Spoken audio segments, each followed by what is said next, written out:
পুৱাই ঠেলা গাড়ীখন লৈ ওলাই যায় তাই। দিনটো গাঁৱে ভূঞে ঘূৰি লৈ আনে ভঙা চিঙা লোহা লংগৰ।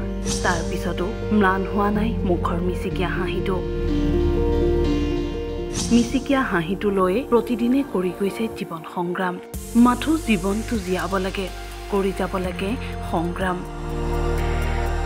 মৃত পিতৃৰ সাহস বুকুত লৈ পৰিয়ালটোৰ দায়িত্ব পাতি লৈছে তাইৰ কান্ধত। যেন জীৱনৰ পেডেল ঘূৰাইছে গোৱালপাৰাৰ ৰেবিকা বৰ্মনে। পুৱাই ঠেলা গাড়ীখন লৈ জীৱন সংগ্ৰামৰ বাবে ঘৰৰ পৰা ওলাই আহে ৰেবিকা বৰ্মন। দিনটো পূব গোৱালপাৰাৰ বিভিন্ন অঞ্চলৰ পৰা ভঙা চিঙা লোহা লংগৰ আনি সন্ধিয়া 200-300 টকাত বিক্ৰী কৰে। মাতৃ ভাতৃৰ বাবেই কোনোদিন বিদ্যালয়লৈ নগ'ল ৰেবিকা।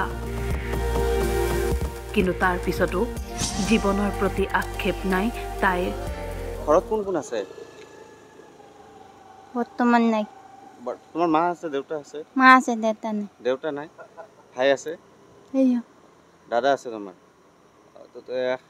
আজি কিমান বছৰৰ পৰা এনেকা কৰি আছা? বহুত বছৰৰ পৰা কৰি আছা। স্কুলত গৈছিল নাই যোৱা না?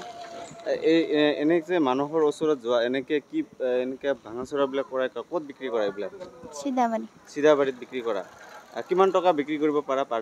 200। চৰকাৰৰ পৰা একো পোৱা নাই? ঘৰ পাইছা? ঘৰ পোৱা নাই? কি নাই যে আধাৰ কাৰ্ড পান কাৰ্ড। আধাৰ কাৰ্ডো পোৱা নাই এতিয়ালৈকে? কাগজ নাই। কাগজ পাতি একো পোৱা নাই? ক'ত থাকা? বাকেট্ৰি কেম্পত? কেম্পত থাকা? মঙ্গলবাজাৰৰ ওচৰত। মঙ্গলবাজাৰৰ ওচৰত থাকা? আৰু কিমান দিনৰ পৰা তাতে থাকা? হ'ল আজি। জীৱনত বহু বাধা ঘাট প্ৰতিঘাত পাৰ কৰিছে যদিও ৰেবিকাই কোনোদিন হেৰাই যাবলৈ দিয়া নাই মুখৰ হাঁহিটো।